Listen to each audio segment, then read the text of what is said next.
This podcast is part of the Sports History Network, your headquarters for the yesteryear of your favorite sport. You can learn more at sportshistorynetwork.com.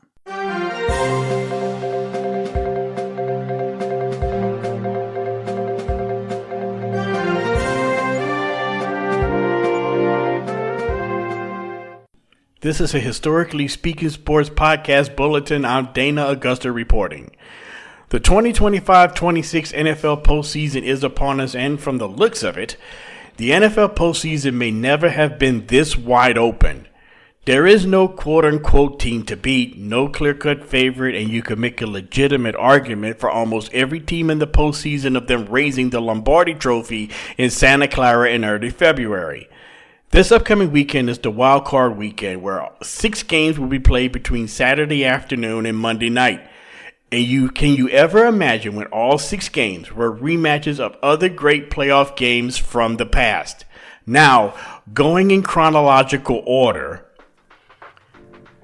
January 10th, 2004 was their only postseason matchup between the Panthers and the Rams up to this point, and it was one of the most memorable finishes in NFL postseason over the last quarter century. The Panthers stunned the favored Rams in double overtime, the 5th longest game in NFL history, and a thrilling finish to a game that featured huge swings in momentum. In a game that featured several lead changes, the game came down to a crucial last drive by the Rams. Led by quarterback Mark Bulger and future Hall of Fame running back Marshall Faulk, the Rams, behind 23-12, mounted a 15-play, 57-yard drive that featured a 22-yard reception by Faulk on 4th and 2. The drive ended with a 1-yard touchdown run by Faulk. After a 2-point conversion, the Rams had cut the Panther lead to 23-20 with 2:39 to go in regulation. Then kicker Jeff Wilkins recovered his own onside kick, setting up a 43-yard drive that ended with a game-tying 33-yard field goal. Rams head coach Mike Martz was criticized after the game for not going for a touchdown in that situation, with him having a quick striking offense and so much time remaining in regulation.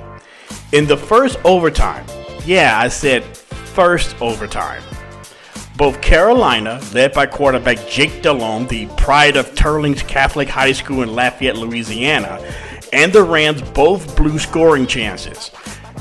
Panthers kicker John Casey had connected on a 40-yard field goal but was wiped out by a penalty, and Wilkins missed a 53-yard field goal.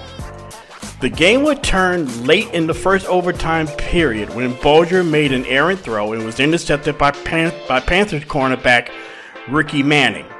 On the first play of the second overtime, Delhomme connected on a deep post route to Steve Smith, and Smith sprinted past the Rams secondary for a 69-yard touchdown game-winning play, giving the Panthers a thrilling 29-23 win. Now, the win would eventually propel the Panthers to their first ever Super Bowl appearance in Super Bowl 38 against the New England Patriots, a game best remembered for an infamous wardrobe malfunction. If you know, you know. The second game on Saturday would be the 11th billionth meeting between the Bears and the Packers, but only the third time they have met in the postseason. The first time was in 1941 when the Bears defeated the Packers 33-14 in the Western Division playoffs. The second time was on January 23, 2011, when the Packers advanced to Super Bowl 45, 21-14. A late interception return for a touchdown by defensive lineman B.J. Raji was the difference in this low-scoring, physical defensive struggle with 2 longtime rivals. However, the most memorable and controversial aspect of this game was the apparent injury to Bears quarterback Jay Cutler. Now, late in the first half, Cutler had injured his knee, yet it wasn't clear how much damage was done. Now, Cutler did start the second half, but after that first series, he never returned. During the game, several players on Twitter questioned the severity of Cutler's knee injury. If he had been seen, a lot of people have seen him standing on the sidelines. Why is he standing if his knee's hurting? In the NFC Championship game, no less, and against a longtime rival. It was revealed that Later had indeed sprained his MCL. However, fairly or unfairly, players and media alike questioned the severity of his injury and also questioned his heart. Turning to the games on Sunday, Bills versus Jaguars starts things off. On December 28, 1996, the Jacksonville Jaguars, only in their second year of existence, had went up to Buffalo and upset the Bills 30-27, handing the Bills their first ever postseason loss in Orchard Park. The Jags defense would force 4 Bills turnovers and knocked Buffalo quarterback Jim Kelly out of the game. Kelly would be injured by the Jags defensive back Chris Hudson, which forced the fumble and would be converted into a late Jags field goal, which would be the difference. The game was a back and forth affair, with the Jags in their first ever playoff game felt right at home. With the score tied at 20, Mark Brunell would throw an interception to Bills Jeff Burris and return it 38 yards for a touchdown to give Buffalo a 27-20 lead. But the Jags would come back. Jacksonville would drive 65 yards on 10 plays, leading to a 2-yard touchdown pass from Brunell to Jimmy Smith. Then, after the Kelly fumble and apparent injury, which was recovered by Aaron Beasley, Jags kicker Mike Hollis connected on a 45-yard field goal, which was the difference in Jacksonville's first ever postseason win. Next on the schedule Saturday afternoon is the matchup between the Niners and the Eagles. Now, these two teams have met in the playoffs fairly recently. In 2023, the 49ers had traveled to Lincoln Financial Field to face the Eagles. This game was remembered for the Niners were completely depleted at the quarterback position as Brock Purdy and Josh Johnson suffered injuries during the game, while Trey Lance and Jimmy Garoppolo were already lost for the year. I could only assume John Brody and Y.A. Tiller were not available. With the lack of serious offensive punch, the Eagles took full advantage and claimed a 31-7 win and advanced to Super Bowl 57 in Arizona. The only other time the Eagles and Niners had met in the postseason was back in 1996 in a windy and rain-soaked Candlestick Park. In a game that had 60-mile-an-hour winds and a steady rain, the 49ers shut out the Eagles 14-0 in a game which the Eagles actually outgained the Niners. However, Steve Young dealt with the wind and rain and scored on a 9-yard touchdown run in the second quarter, and in the third later connected with Jerry Rice on a 3-yard touchdown toss. Now, the third and final game on Saturday night will feature the Los Angeles Chargers facing the New England Patriots.